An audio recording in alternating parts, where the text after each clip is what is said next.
श्रोताओं, हम सभी सुनते हैं मंगलवार व्रत की संपूर्ण कथाएं। गणेश पुराण के अनुसार एक बार हिरण्याक्ष के बड़े भाई ने पृथ्वी देवी का अपहरण कर लिया था। पृथ्वी देवी को उससे छुड़ाने के लिए भगवान ने वराह रूप धारण किया। भगवान ने हिरण्याक्ष का वध किया और पृथ्वी देवी को बचाया। उस समय पृथ्वी देवी भगवान से बहुत प्रसन्न हुई और उनसे विवाह करना चाहती थी। वराह अवतार के समय भगवान का प्रकाश आकाश में हजारों सूर्यों के समान था, जो असहनीय था।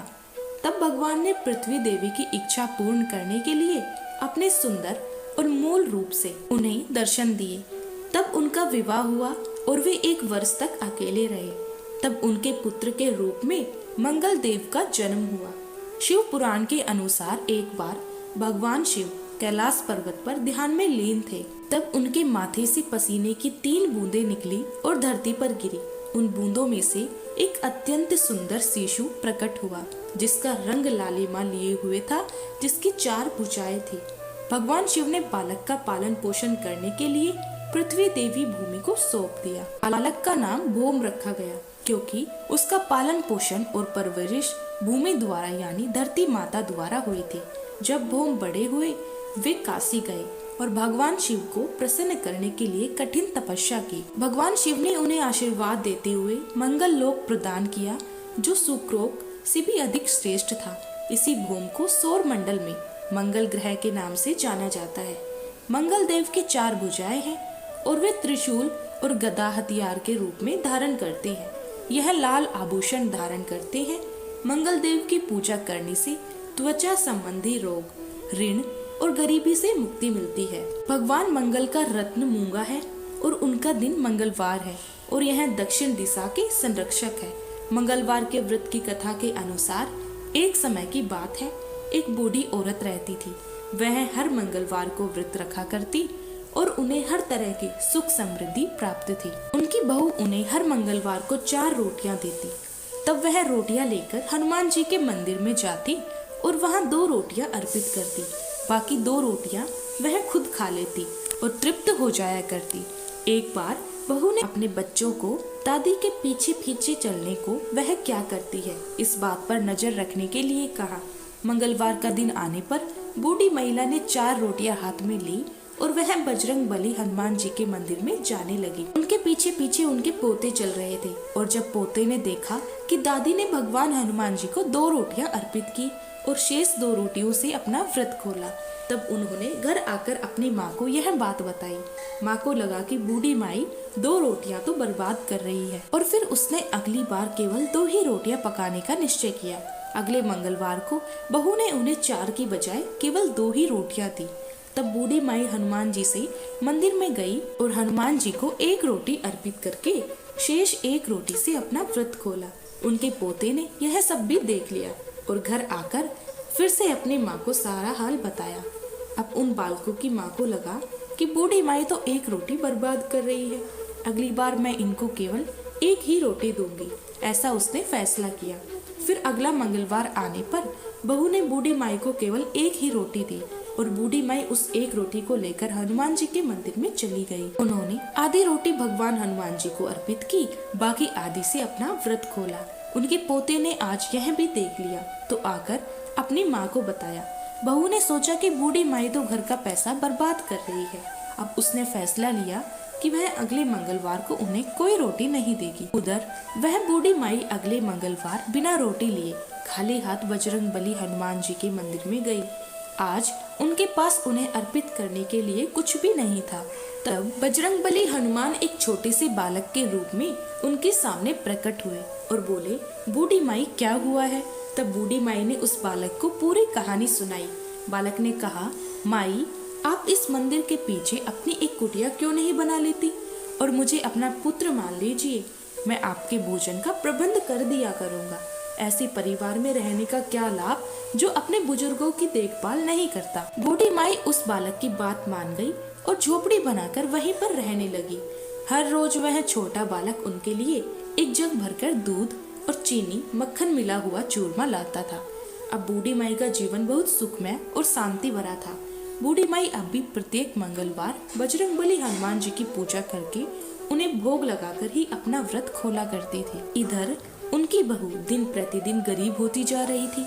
गरीबी के कारण घर में बिना वजह झगड़े होने लगे, यहाँ तक कि उनके पास खाने को भी बहुत कम बचा हुआ था। एक दिन उसने अपने बच्चों से कहा कि जाओ अपनी दादी के पास जाओ और देखो कि वह क्या करती है। बच्चे अपनी दादी के घर गए तो बूढ़ी माई ने उनका स्वागत किया। उन्होंने बच्चों को दूध और चूरमा दिया और उन्हें रोज आने के लिए कहा। बच्चे घर वापस आए और सारी बात अपनी माँ से बताई। माँ स्वयं जानकर हैरान रह गई कि बूढ़ी माई कमजोर होने के बजाय बिल्कुल स्वस्थ थी। अब बहू को अपनी गलती का एहसास हुआ और बहुत पछतावा। तब उसने अपने पति से उन्हें वापस लाने के लिए कहा, लेकिन उसके पति ने कहा, मैं क्यों जाऊं? हमारे कष्टों के लिए तो तुम ही जिम्मेदार हो। तुम रोज परिवार में झगड़े करवाती हो। तुमने ही तो उन्हें घर छोड़ने का विवश किया था। तुम तो थोड़े से भोजन के लिए भी उनसे ईर्ष्या करती थी। देखो, उनके जाते ही इस घर की सारी सुख समृद्धि मिट गई। तुम्हें बड़ों और उनके नेक कार्यों का कोई आदर ही नहीं है। तब बहू बोली, चलो हम सब उनके पास चलते हैं। हम उन्हें मना लेंगे कि वह वापस आ जाए। तब उसका पति मान गया और वे बुढ़िया माई के पास गए। वहां जाकर उन्होंने देखा कि एक छोटा बालक बूढ़ी माई के पास बैठकर उन्हें भोजन परोस रहा है।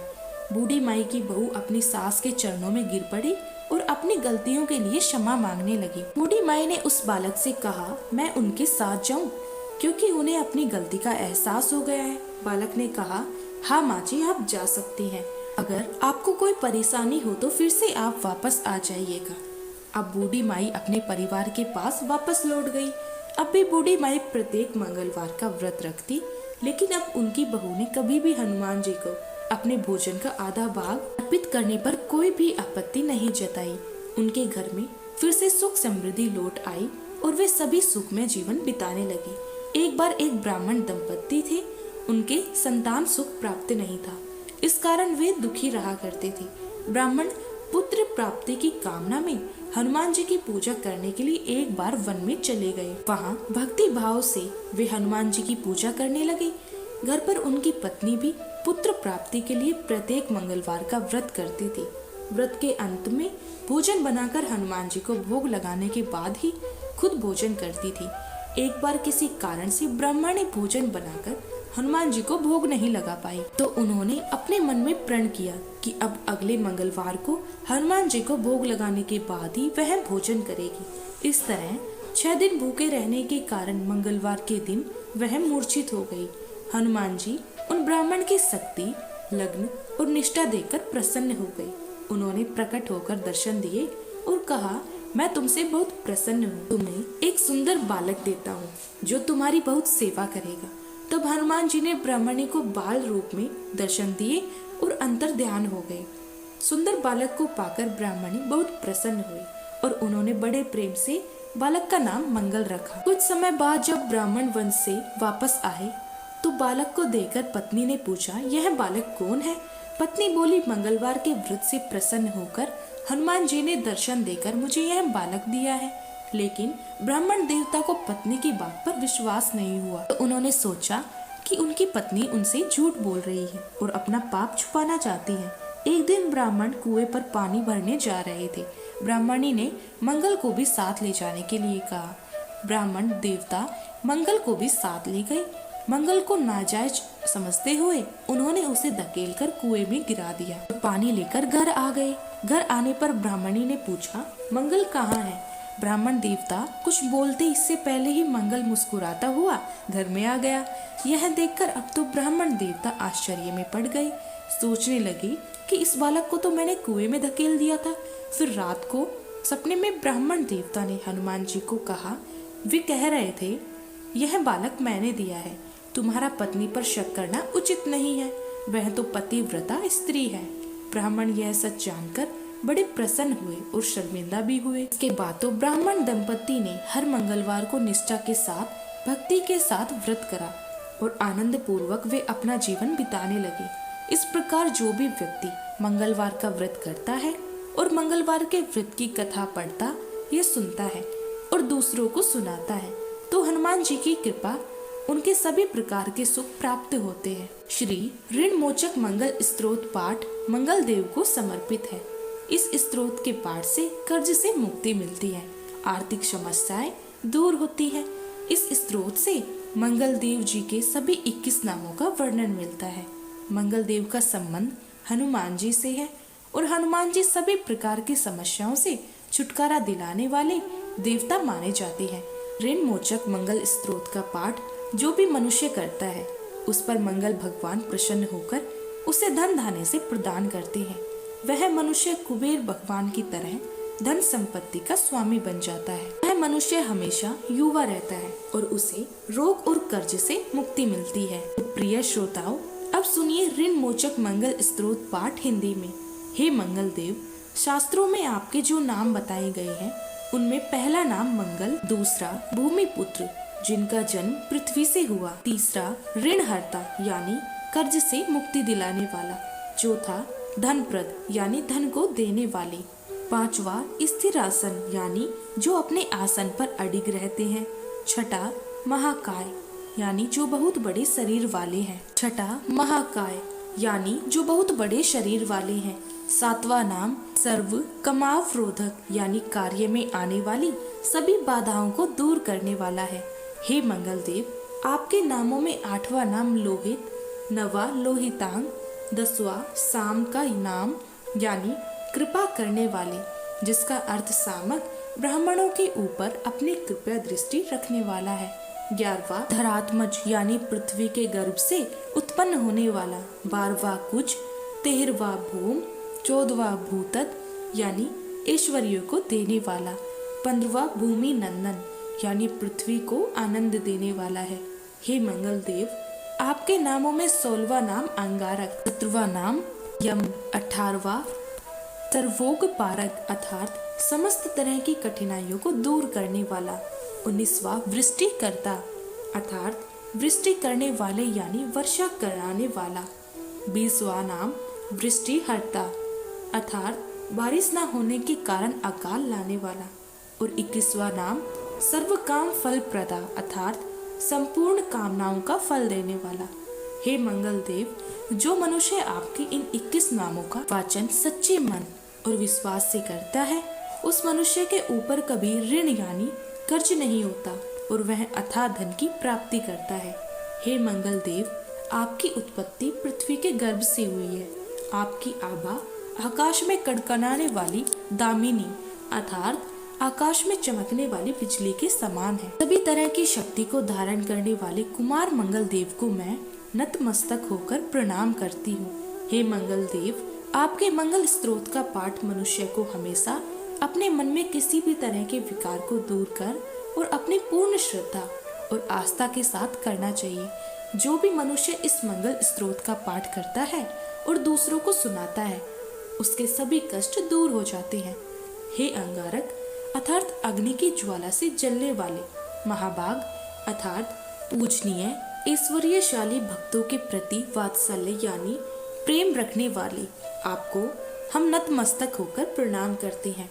आप हमारे ऊपर किसी दूसरे से लिया हुआ उधार को पूर्ण करवाकर कर्ज से हमेशा के लिए दूर कर दीजिए। हे मंगल देव, मेरे ऊपर किसी दूसरे का कोई बकाया हो तो उसे समाप्त करवा दीजिए। किसी भी तरह की व्याधि हो तो उसे दूर कर दीजिए। हे मंगल देव, मेरी गरीबी को दूर कर अकाल मृत्यु के भय को दूर कीजिए। मुझे किसी भी तरह का डर, कलेश और मन में दुख हो तो उसे भी हमेशा के लिए दूर कर दीजिए।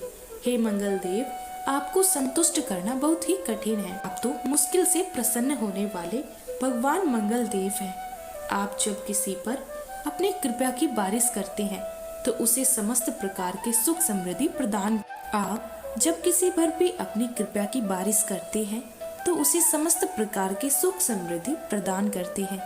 जब आप किसी पर नाराज होते हैं तो सबकी सार्वभौम सत्ता को भी तहस नहस कर डालते हैं। हे महाराज, आप जब भी किसी से नाराज होते हैं तो अपनी अनुकृपा दृष्टि से उसे हीन कर देते हैं। आप अप्रसन्न होने पर ब्रह्मा जी, इंद्रदेव और श्री विष्णु जी के भी साम्राज्य संपत्ति को नष्ट कर सकते हैं। फिर मेरे जैसे साधारण मनुष्य की तो बात ही क्या है। प्रभु, आप सबसे शक्तिशाली और सबसे बड़े राजा हैं। हे भगवान, मैं आपसे प्रार्थना करती हूँ कि आप मुझे संतान के रूप में पुत्र प्रदान करें। मैं आपके द्वार पर आई हूँ, आप मेरी मनोकामना पूर्ण करें। मेरे ऊपर किसी भी तरह से किसी दूसरे से उधार लिया हुआ धन ना रहे। मुझे कभी दूसरे के आगे कभी हाथ ना फैलाना पड़े। मेरी गरीबी को दूर कीजिए और मेरे सभी तरह के कष्ट और कलेशों का नाश कीजिए। जो मेरे शत्रु बन चुके हैं उनके डर से मुझे आप मुक्त कराइए। जो भी मनुष्य इन 12 श्लोकों वाले ऋण मोचक मंगल स्त्रोत से मंगल देव की वंदना करता है, उस मनुष्य पर मंगल भगवान प्रसन्न होकर उसे धन धान्य प्रदान करते हैं। वह मनुष्य कुबेर भगवान की तरह धन संपत्ति का स्वामी बन जाता है। वह मनुष्य हमेशा युवा रहता है। श्री ऋण मोचक मंगल स्त्रोत के उच्चारण मात्र से मनुष्य को किसी भी तरह के कर्ज से मुक्ति मिल सकती है। अगर कोई मनुष्य अपने जीवन काल में अपनी आवश्यकताओं की, अपनी कामनाओं की पूर्ति के लिए किसी दूसरे मनुष्य से कर्ज लिया होता है और किसी कारणवश कर्ज चुका पाने में असमर्थ हो जाता है, तो उसे ऋण मोचक मंगल स्त्रोत का पाठ करना चाहिए। कर्ज में डूबे हुए मनुष्य इस ऋण मोचक मंगल स्त्रोत का जाप श्रद्धा और विश्वास के साथ नियमित रूप से करता है, उसे कर्ज से मुक्ति मिल जाती है। ऋण मोचक मंगल स्त्रोत पाठ समाप्त। सभी प्रेम से बोलिए मंगल देव की जय। वीडियो को लाइक शेयर सब्सक्राइब करना ना भूलें। जय श्री हरि, जय श्री शिव। यदि आपको भक्ति का यह मार्ग प्रिय लगा हो तो आप चैनल को सब्सक्राइब अवश्य करें।